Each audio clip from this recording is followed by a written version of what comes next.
Hello everyone, welcome to a screencast on the conflict sociological theories. Now, apologies in advance, 16 slides. I will try to get through as quick as possible. There is our learning focus. Move on. Okay, Marxism is a macro approach that looks at wider societal structures and systems and how it shapes behaviours and ideas. This is all based on a conflict within society between the interests of the bourgeoisie and the proletariat, okay? Now, Marxism believes that the mode of production is to blame for everything. We have moved into a society where the mode of production has become the key. And this has brought about this idea of materialism. Okay, materialism is the view that humans need food, clothing and shelter, and therefore because of a rise in industrialization and production in a modern society which is growing, this is through a production, and we have to work and pay for these things. So capitalists use this idea of forces of production. Before we became a society of consumption, we produced these things ourselves. We didn't need it. We had unaided like labour, and we just did it. But over time, we've had tools and machines and industry actually rise out of the ground to produce these. So in doing this, humans needed to cooperate with each other and work with each other. So it actually changed the social relations of society and of production, so the way we organise production. Now, what happened here was some people went to the top, owners of production, and some went to the bottom, who are the labourers. And this is how we have come across this class of ownership and class of labour, so the bourgeoisie and the proletariat. So in the early stages of human history and society, there were no classes. It was primitive communism, as Marx liked to describe it, where there was no ownership, and as a result there was no exploitation, happy days. But as industrialisation and technology and things like that started to grow, this enabled the owners of this production to start exploiting the workers for their own benefit, i.e. profit. They are also in charge of this surplus product. So this is what the difference between what is made and what is needed to survive. And like the kind of leftover, they started to build up all of this surplus so they can start charging what they want, they can do what they want and things like that. This isn't a new idea, though. This class within society is not a new idea. So in ancient society, this could be about exploitation of slaves who are owned by companies, or they're owned by individuals. The feudal society, which is based on ties to land and ownership of land, and more recently capitalist society, which is the exploitation of free wage labourers. Now, that idea of free wage labour is very important when it comes to capitalists, because proletariat are legally free. They sell their labour. They don't have to do it if they don't want to, but they sell their labour. But the issue here is that there's an unfair trade between the wage that they get and what they produce. So if you produce a £40 t-shirt, you don't get paid £40 for that. If you produce 10 an hour, you're certainly not getting the same amount in wages. You might only be getting £8 an hour, so there's no an unfair trade. Another key feature of capitalism, this idea of competition. So this has a major impact on smaller companies' prices and wages. So big, massive companies can actually just totally wipe out smaller companies, and because of that, then they can start paying less wages and put prices up, making more profit for them. And then this idea of class polarisation, which basically means that there's less capitalists and more proletariat as society grows. So the more of a nation are more polarised because they have less. And also technological advances mean that there's more de-skilled and unemployed people. Again, so that it's very difficult for them to actually feel as though they're part of society. Luckily for everyone, Marx believes that capital will destroy itself, because as the proletariat group grows, it will start developing what is known as class consciousness and realisation that they are the lower class. And it becomes, instead of being class itself, it becomes a class for itself, and its members start being aware that they actually need to overthrow this capitalism if they are to be treated equally or fairly within society. Now, according to Marx, clever bourgeoisie, ruling class also control the means of mental production. So basically what they do is they use institutions to produce and spread ideas on education and media, etc., that all serve to dominate this capitalist ruling class ideology. This could be through education, this could be through the media, that, you know, this is your role within society, and it's also desirable or it's inevitable, so we kind of just put up with it. And this is ideology that comes from this idea of false consciousness, in that it suppresses the classes and it sustains a class inequality.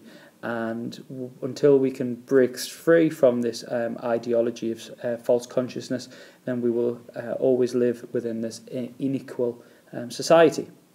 So what is the end game? Well, Marx sees the state, which we talked about in post-modernity, as the armed bodies of men, and this is the police, the prisons, the courts, etc., and these exist to protect the ruling class and to make sure that they can continue with their exploitation, and that there's no class struggles and there's no revolution, basically.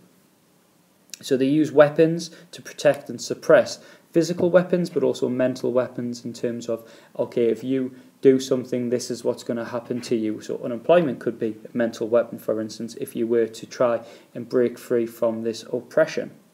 So the proletariat has to overthrow the ruling class and the ideas and the ideology of Marx, okay? So the minority has to rage against the majority. And once they do that, they need to abolish the state and have a classless communism. They need to abolish exploitation full stop, get rid of all private ownership and have it as a big whole communal ownership.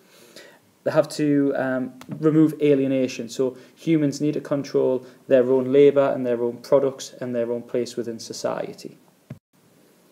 Okay, there's criticism of Marx, as it is with all other theories. This two-class view is very simplistic. Weber believes that you don't actually have to be in ownership of production to be in power. You can have the power elite. So it's just a case of, say, politics or oligarchs or what you're into, not necessarily what you own. Feminists also believe that actually it's gender, not production, that divides society, and they ignore this. Marx also failed to really look at the idea that within a class, Weber believes that there's also subclasses. So you can have proletariat who are skilled and proletariat who are unskilled. So there's classes within those classes, and kind of ignores this idea.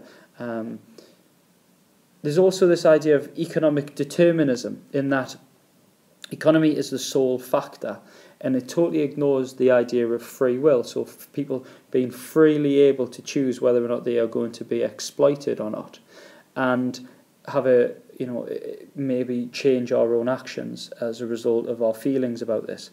And also, where are the revolutions? So if Marx talks about, how the people are going to make their own history and they're going to free themselves, actually, well, these revolutions haven't actually occurred. The ideas of Karl Marx have been moved on somewhat from since his first inception, and that Gramsci has come up with this idea of humanistic Marxism, which tries to explain society as being set up on ideas rather than economy. The ruling class basically maintain their dominance over society in two ways: through coercion, so that is the idea of the police and prisons keeping people in place, maybe with a bit of force or fear, and this idea of consent. So basically the ruling class need the proletariat in society to accept the ideas, the hegemony of the ruling class for it to work. Now this is a bit iffy, and it can be kind of undermined somewhat by the lower working classes, because the ruling class are in the minority. To get over this, they try to put in place what Gramsci called a power block, and that's making alliances with other groups such as the middle class and government and other kind of moral entrepreneurs as well. And also that the working class have something called a dual consciousness. So not only are they influenced by the ideas of the bourgeoisie, but also they weigh this up with their material conditions of life. So the poverty and exploitation experience, and it depends on the level and how they feel and think about it, depending on whether or not they're willing to accept the hegemony of the ruling class.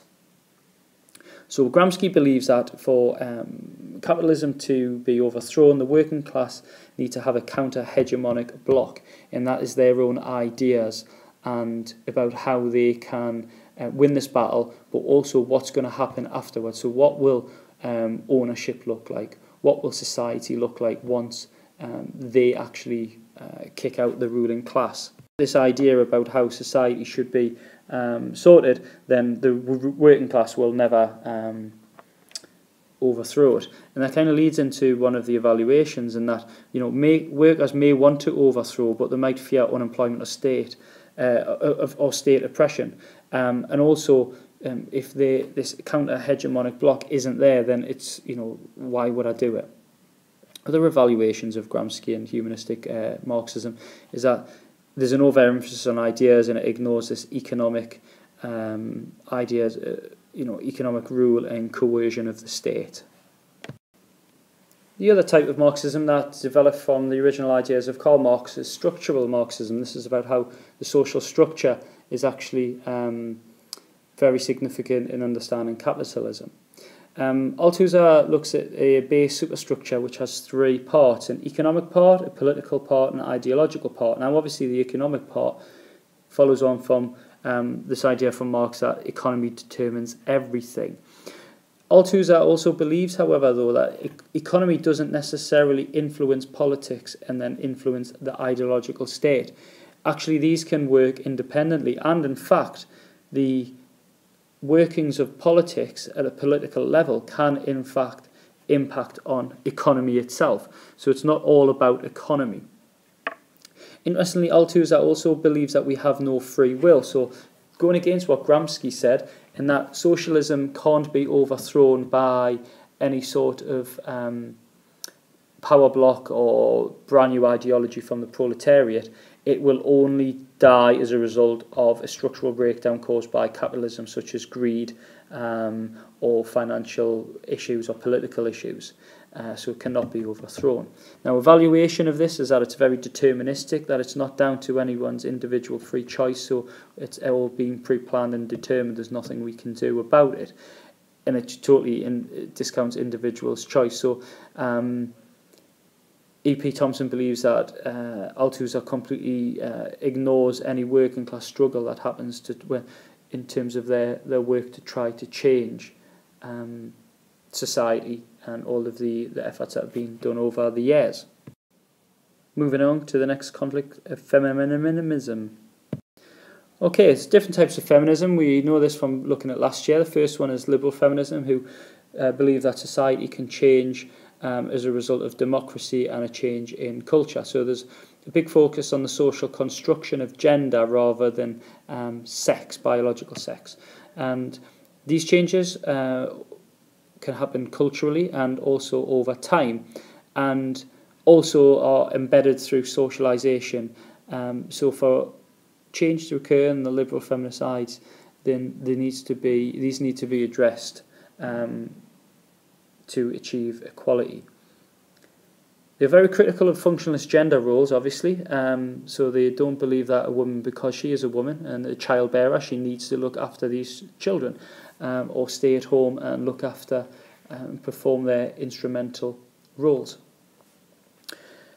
Liberal feminists also actually believe that this is a win-win thing, because by gaining women's emancipation, men will also gain too, so they will get more time off for paternity leave, and they'll also be free to express their more feminine, nurturing side and look after children. And current gender stereotypes force them to suppress these and not act in this sort of way.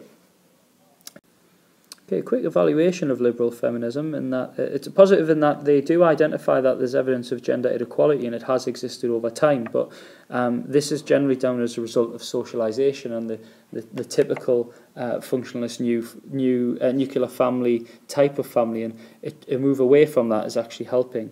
They are criticised, however, for being very over-optimistic, especially in terms of the Equal Pay Act and the kind of reforms that have been put in place. Other feminists, such as radical feminists, believe that actually the structural barriers are still there in place, and these small steps forward are like drops in the ocean and very difficult to actually make a real change in their emancipation. That moves us on to the radical feminism, and they believe that patriarchy is the issue and it is universal. It's the most primary form of inequality, and it happens within wider society, and it happens within the home. Firestone believes that the origins of this come from the biological role, so the fact that women are women and they are the bearers of children, and they care for the infants at the very earliest stage, is that this is how it actually should be, and since they perform this role, then they are very much dependent on men to go out and do the work because they are at home looking after the children. They believe all men oppress women, and there's nothing, whether it's in wider society in terms of employment, or whether it's in the home in terms of unpaid domestic labour, or the idea that men see women as their kind of sexual objects, and they should give themselves up unto men when they say. And this leads radical feminists to believe that all men are oppressors of women. Oppression of women is a very public and private sphere, as I've said, in terms of inequality of employment and the role of women within wider society, but also within the private sphere. And they look at this idea of sexual politics as a mean of control. Men believe that they have ownership and dominate women, and they do this through sex and the relationships that they have, and this is a form of them showing their power within a relationship. So because of this, patriarchy constructs sexuality. It's not a biological thing. It's not this idea that men are constructed, that it's a biological urge. Sexuality is a natural biological urge. Well, radical feminists believe that actually it's not. It's a patriarchal construction, that it's a form of men controlling women, and it's all about satisfying their desires rather than a biological urge. It's a idea in their head about the control over women. So to free themselves from oppression, radical feminists believe women should adopt a number of strategies, the first being separatism, and actually removing themselves from men living in all-female households, as suggested by Jermaine Greer, as an alternative to the heterosexual nuclear family household, because men are the issue. So if you remove the need to be with men, then that is part of the plan. Consciousness raising, in that by joining groups and sharing experiences of domestic violence or sharing bad experiences with other women, then actually it will make other women understand the issues, and can have some collective action. It can't be a single woman. It needs to be lots and lots of women who are actually opposed to this sort of oppression. And the final thing is, because men are seen as the enemy, and being in a heterosexual relationship with a man is like sleeping with the enemy, radical feminists believe that the only non-oppressive form of sexuality is lesbianism, and it's a choice rather than a biological thing. Some valuations of radical feminists is that, yes, they do draw awareness of this personal oppression actually being a political oppression. This can be done through marriage and domestic violence and rape and things like that, and it's a form of domination. But they're also criticised by Marxists for disagreeing that it's not actually men that oppress women, it's capitalism as a whole, and one of the reasons that domestic violence, etc., occurs isn't because men want to control women, it's because of the pressures of a capitalist society. They make assumptions that all women are in the same position and ignores other factors such as class, for instance. And also Somerville and other liberal feminists believe that they ignore the fact that women want to be in heterosexual relationships and there's an attraction between men and women. And so separateness and political lesbianism isn't really an option to make change. That leaves us on to Marxist feminists then, in that there's the roots are in capitalism and women are seen as a reserve army of cheap labour, and that they're there just to reproduce the economic workforce and also the absorbers of anger that we discussed on the previous slide. So Marxist feminists believe that we need to overthrow capitalism to actually liberate women. Barrett came up with this idea of feminism, and Barrett believes that it's not just about overthrowing capitalism, that's not enough. We have to also overthrow the ideology of the nuclear family and this natural, normal family, because these ideologies underpin the role that women need to play. The nuclear family is portrayed as being very natural to women and being like the ideal and normal, and we need to actually overthrow this idea alongside capitalism for women to be duly freed. Sociologists such as Hartman and Wallaby believe that there's actually this dual system between economic and sexual systems, in that we have to see how a lack of economic opportunities, in employment drives many women into marriage and then dependency on men. And once within that system, men then kind of enforce women through this patriarchy to stay within that type of family, and that reduces the opportunities. So it's not one system of economy and like the sex-gender system of patriarchy, one leads into the other. An evaluation of Marxist feminists is that, what about non-capitalist societies? These issues of patriarchy, etc., still exist in these societies, so it can't just be a class capitalism thing. It also fails to address the gender role of domestic labour. Just because we live in a capitalist society doesn't mean that men can't do their fair share within the family, and why it's women doing the majority of the domestic labour in the household.